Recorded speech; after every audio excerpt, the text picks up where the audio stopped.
Okay, so we're talking to first-time moms today. All right. I love data, and I was looking at the working moms that reach out to us for pumping support and noticed something really interesting. I noticed that first-time moms were reaching out once they were already back to work more often and things were really falling apart, and that second, third, fourth-time moms were reaching out to us way earlier, often on maternity leave, sometimes even late pregnancy, and asking for help much earlier. I thought this was interesting because I also know something else, that the earlier you reach out for and get help, the earlier you start in doing things correctly, the more likely you are to have good success. It got me thinking, what do second, third, 8-time moms know that first-time mothers don't? That's what we're going to explore in this video.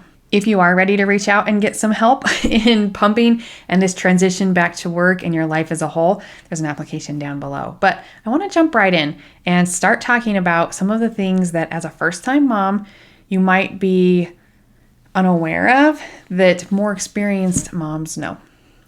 The first one is you don't know what you don't know. And I think I fell into this trap as a first-time mom too. Kind of thought I could do everything on my own. But when you're a first-time mom, everything is new to you. Roxanne said it well. She's a client of ours. She said this. She said, I'm working slowly through the content and really loving it. Some things I go, wow, I was doing something right my first pumping at work experience. And other things I'm like, ugh, if I would have only known that back then, it would have been so much easier.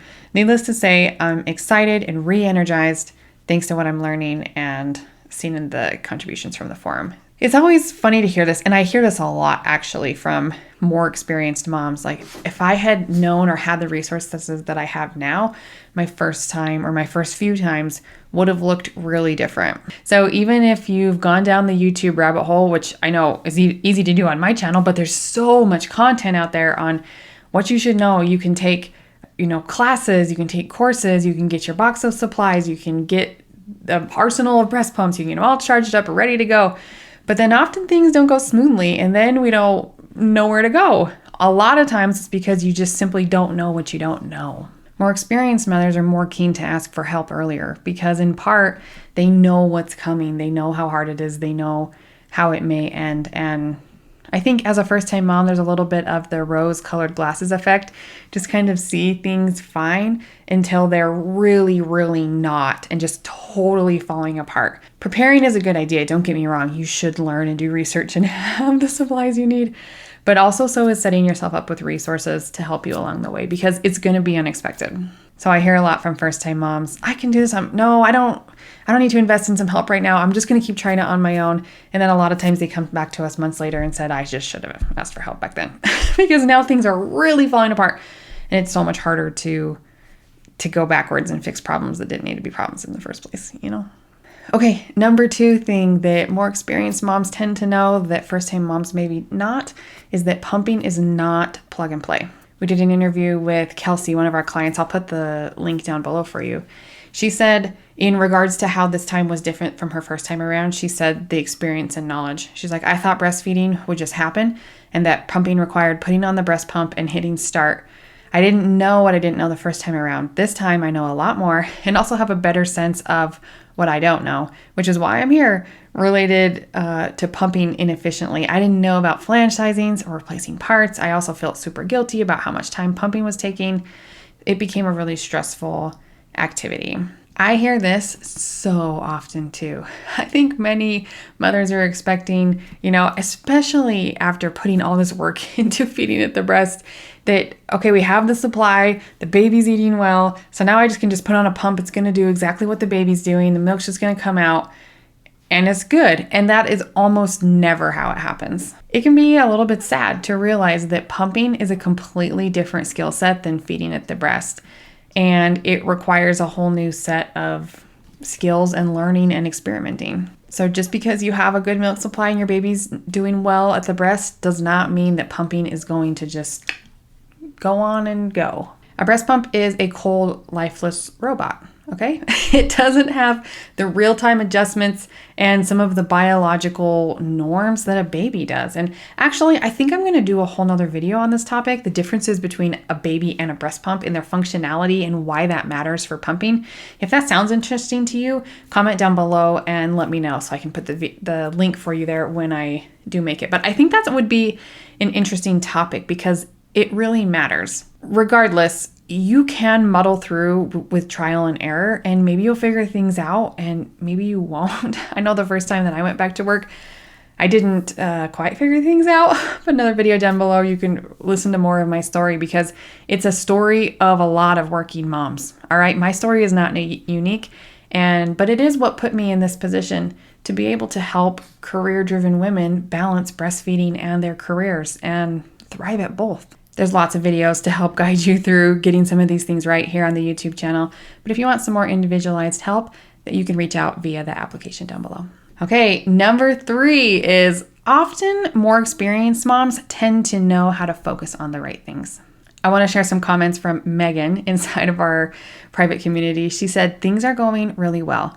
I've been so worried that I wouldn't be able to breastfeed successfully as an older mother, especially after the difficulties with supply during my first pregnancy. But so far, so good. I haven't had to do any pumping or triple feeding. We just did another video on triple feeding. That's ugh. I took your advice and limited visitors and basically do skin to skin most of the day and night. She's still kind of early in postpartum. It's been 4 days with lots of cluster feeds, so my sleep has been limited, but she seems to be getting the hang of nursing and is making great wet, dirty diapers. My supply is so much better this time around. We've been using the milk catcher and able to freeze an extra ounce in the last 2 days. We went to her firstborn newborn check today, and her weight and her bilirubin were basically stable from hospital discharge. I feel so incredibly grateful for your help in navigating these first days. Definitely helped me get through the haze of emotions and the uncertainty, and has allowed me to relax and enjoy this precious time. This was an example from the first few days postpartum. Megan was lucky enough to find us and join us early in her experience, but I hear the same thing often. Breastfeeding and or pumping can get the blame for a lot of things. Fussy babies, spit up, not sleeping well at night, low weight gain, postpartum depression, anxiety, everything. But it's not always the culprit. When you know what the right things to focus on are, you waste less energy fixating on the wrong things. New motherhood is hard, and especially if you're adding a career on top of that, it's so much easier to have a clear plan and know where to put your focus. As a first-time mom, again, it goes back to the first point of you just don't know what you don't know. So you're just navigating all of this on your own, trying to figure it out. And a lot of it is trial and error. You know, there's only so much we can prepare for and things, but I think it's so important to make sure that you know who can help you. So when it comes to pumping, I think a lot of people tend to focus on the schedule. Like, if there's any kind of problem, it must be a scheduling thing. I need to pump more often or longer, or need to do power pumping. And again, we have videos on all of these topics here on the YouTube channel, but the schedule is not always the thing that we should probably be fixating on. It's probably fine if you're already pumping 8-10 times a day. We don't need to be doing more than that. Something else is not quite right in pumping, but I think it's easy to fixate on the wrong things. When you start hyperfixating on something like a pumping schedule, it becomes this narrow focus, but the schedule is not always the problem in these situations. You know what I mean? And then when we do that, now we're kind of losing focus from our baby and from our overall milk supply and our mental health and some of these other things that really, really matter. And I think more experienced mothers, second, third, fourth, fifth, sixth times mothers, tend to know that a little bit more because they've been through it and they realize that you can't do everything perfect. And so some things need to go, right? We kind of have to choose what we're going to do. I love it when you can make choices from a place of calm and clarity and control instead of fear or failure. So if you're feeling that way, feeling really out of control, or I don't even know, everything's failing, or I don't know what's happening, I'm really anxious all the time, it's a really good sign that you need to get help. Which leads us really well into number 4, which is asking for help. More experienced mothers are way more likely to ask for help, and way sooner, because I think first-time moms can kind of get into this mentality of I can do it by myself, and asking for help is a sign of weakness or makes it seem like I don't know what I'm doing and I'm going to prove everybody wrong. I know a lot of other people needed help, but I don't need help. I'm Superwoman and I can do this. And that's great. You are Superwoman. You can do this. But nobody gives you a gold star for dragging your tired, broken body across the finish line. And I've said that before, but nobody cares if you do it all yourself. It's just, there's no sense in sitting there struggling and trying to figure it out on your own, reinventing the wheel, when there's so many other mothers who have done this before you and can help you. There's so many professionals out there waiting to help you. You should have a lactation consultant helping you with breastfeeding, a pumping expert that's helping you with pumping and life coaching and things. That's what we do in our program. There's an application down below. You should have an OB and a pediatrician that you like that can help you with some of those more medical things, making sure your baby's growing well. You should have a community around you of other working moms who are doing what you're doing, who get it and can help you emotionally. You should have a partner or at least a secondary caregiver or some kind of help with the logistics. I know there are situations where that's not possible, but you are not supposed to do this alone.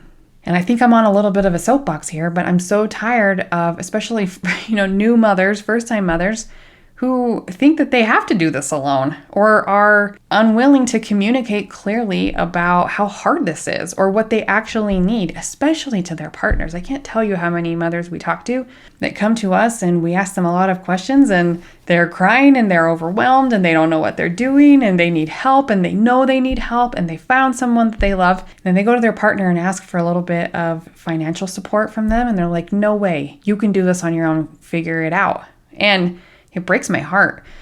Some of it's a communication problem. Like we as women, I don't think tend to be great communicators on our things. We think we can do it all, but you don't have to, and you weren't intended to. Making things up as you go and trial and error on a sleep-deprived brain, especially when this is brand new to you, is a recipe for disaster.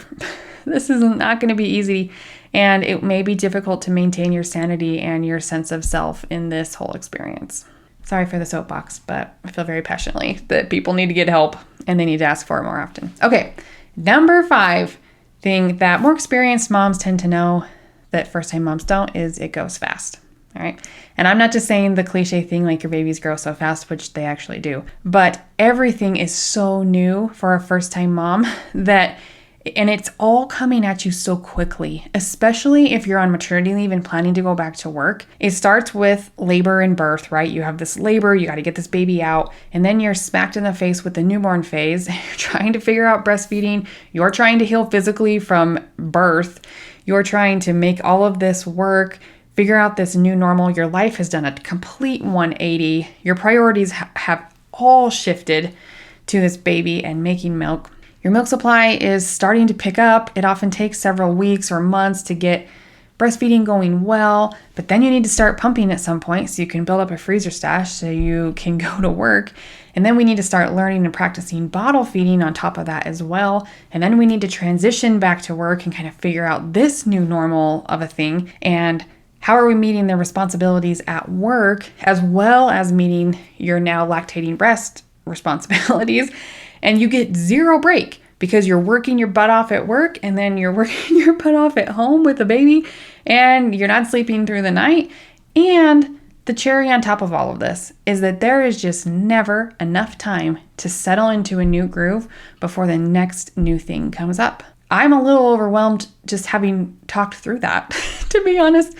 So I don't mean that like it goes quickly and this phase won't last forever. Like new motherhood comes at you fast, especially if you're a working mom, which is why I feel so passionately about helping career-driven women who enjoy their career, who are going back to work, whether you're excited about it or not. You had a whole person before, and now you have a human and you're lactating. It's a really hard transition, and it comes fast. There's always something new to tackle. Always, they're going through a growth spurt, and then they're teething, and then solids, and all this while you're juggling work. It's a lot, and it comes at you fast. So I'm a firm believer of getting help and really trying to understand what you don't know, and what's coming your way as a first-time mom. And number 6, piece of wisdom I have for first-time moms is that there's more to life than milk. I want to share this with you from Catherine, another client of ours, but she posted in this the other day and it really struck me. And I actually added this extra point to this script because I'm like, you know what? This this. Okay. She said, this is not at all pumping related or breastfeeding, but I had a huge win at work today and it boosted my confidence in myself as a professional. I have a project I've been working on for a long time and everything that can go wrong has gone wrong. Before I took maternity leave, I seriously considered not going back to work over it. Well, to skip right to the whim, my mentor assigned to me help with it this time and sat in on a meeting while a contractor to guide me in the discussion. And he sat back there and let me lead. And at the end, he said, well, this was a waste of my time because you handled that perfectly. You didn't even need me. You just need to believe in yourself because you already know how to do this. It was the first time since I returned back to work that I felt good about the decision to be a working mom. Ugh. Instead of a stay-at-home mom, because I was reminded that I'm a talented engineer and I like what I do. So maybe the guilt over putting my baby into daycare to go to work can slowly start to shed now. I don't know, I get a little emotional when I hear things like that because this is hard, okay?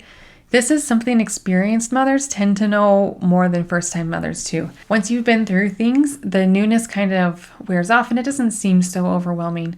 And you realize that there's more to your life and more to you as a person than the amount of milk that you make. It can be hard to see past that the first time, I think, because milk becomes a really overwhelming part of your life. You're breastfeeding, you're pumping.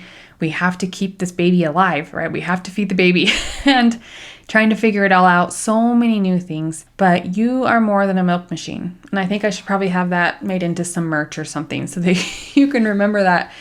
But it's a huge identity shift that you're going through as a career-driven first-time mom. And it happens every time you go back to work. It's always kind of finding that new normal, but it's especially big for first-time moms. Your life does a complete shift when you step into motherhood, especially if you were really confident in yourself and your career before you had a baby. And yes, milk is important. Pumping is important. That's what I'm an expert in. We do that a lot.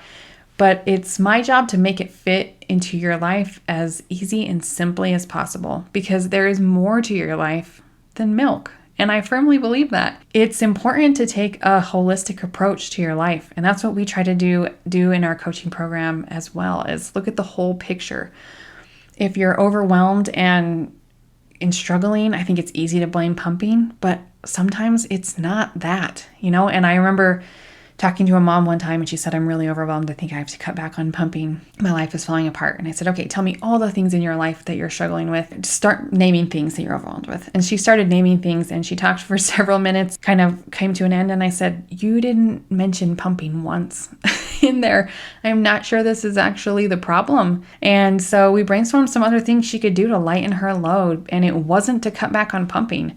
I don't really care how long you feed your baby or how much you pump or whatever you want to do in your goals, but it is my job to make sure that you're making choices that actually solve your problems. Do you know what I mean? And some of that is just stepping back and taking a bigger look at a bigger picture because life is more than milk.